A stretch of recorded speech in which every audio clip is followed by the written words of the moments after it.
Hello everyone, Link here, back with the next game of Redeye vs Harroku.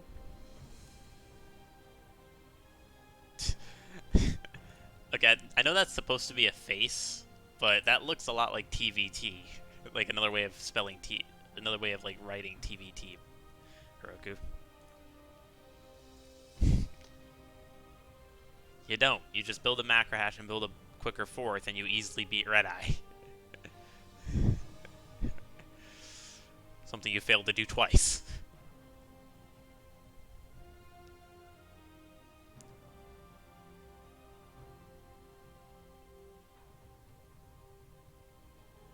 Like seriously, Redeye's mass creep, overexpand, mass Lingbane uh, build, which can't even kill Medivacs, is far, far better than what Harroku was doing. Because he had, like, not even 70 drones and had, like, 10 army supply and roaches. And no lings, no banes, just had 11 swarmos. And by that point in the game, if you're going to have that little army supply, you should at least have, like, 25 swarmos. It's like, it's one thing to have almost no army supply, other than swarmos, but not when you have 11 swarmos.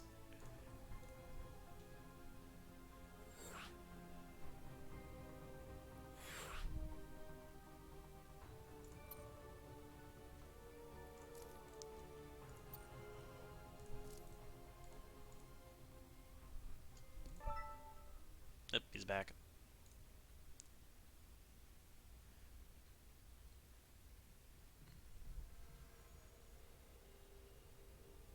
Alright, looks like we're good here.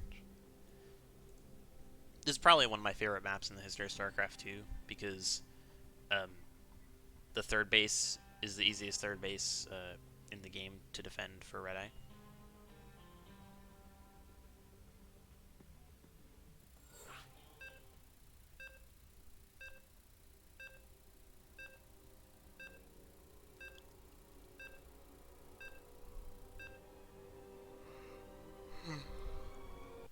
What does make me cringe a lot is when Terrans still go for the triangle base, even though this base is far, far harder to defend than this one.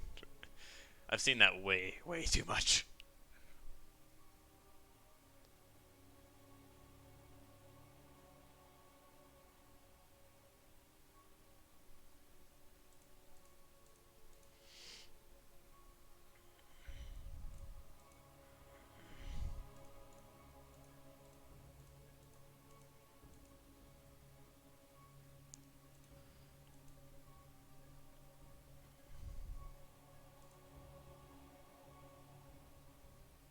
Taking longer than usual to load.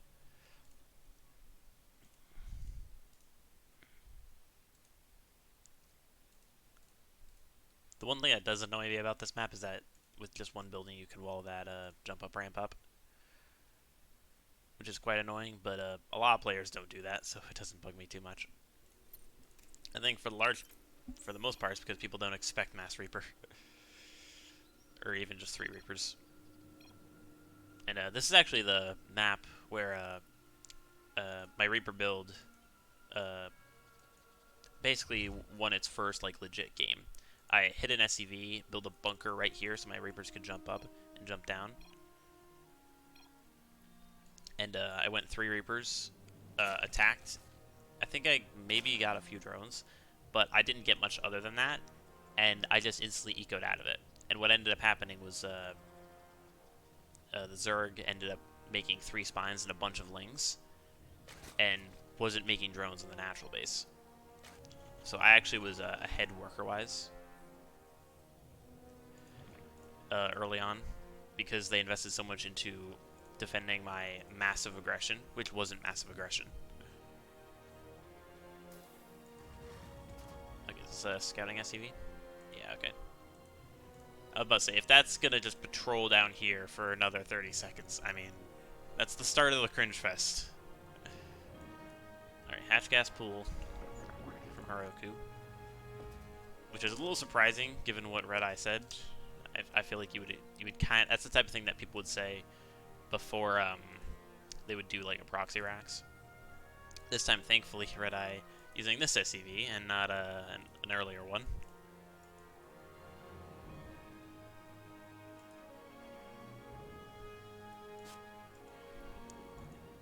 This is also a bit of a mistake.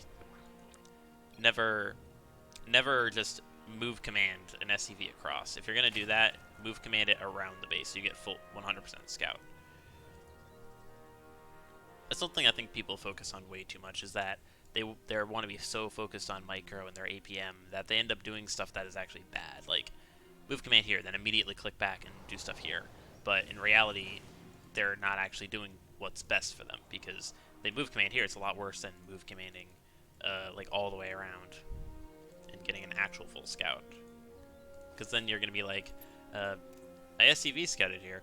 Wait, I didn't see a Bane nest, that's BS. But there was a Bane nest here, at which you didn't scout. And also, never move command like that. The second the Reaper comes out, you should instantly move command so that your Reaper doesn't get caught by the lings. Almost denied that hatch.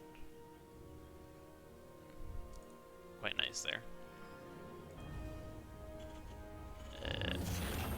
Yeah, I was about to say, you're floating that factory a little far there.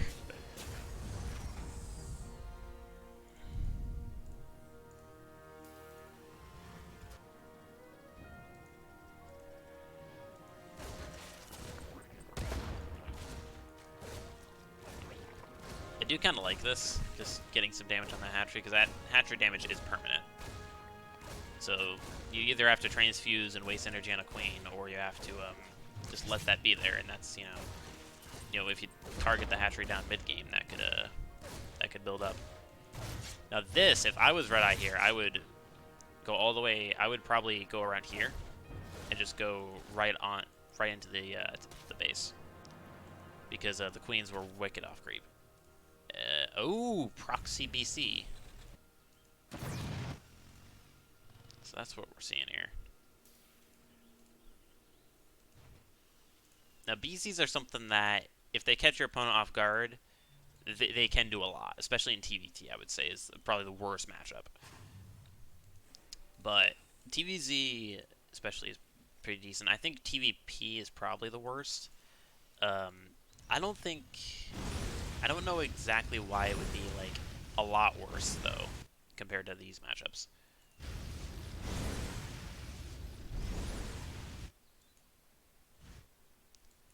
Harroku's going to be going for an attack. Not scouting for the proxy, and I mean, why would you? Unless it's a proxy starport. And if that's the case, it probably, this is a little bit far off. You'd probably see a proxy starport like here.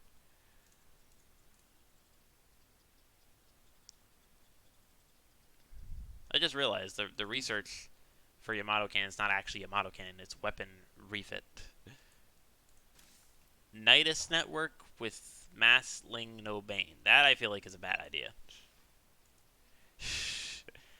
Like, even if you're not gonna get roaches, like I don't think you need roaches. I think you need, but you do need banes.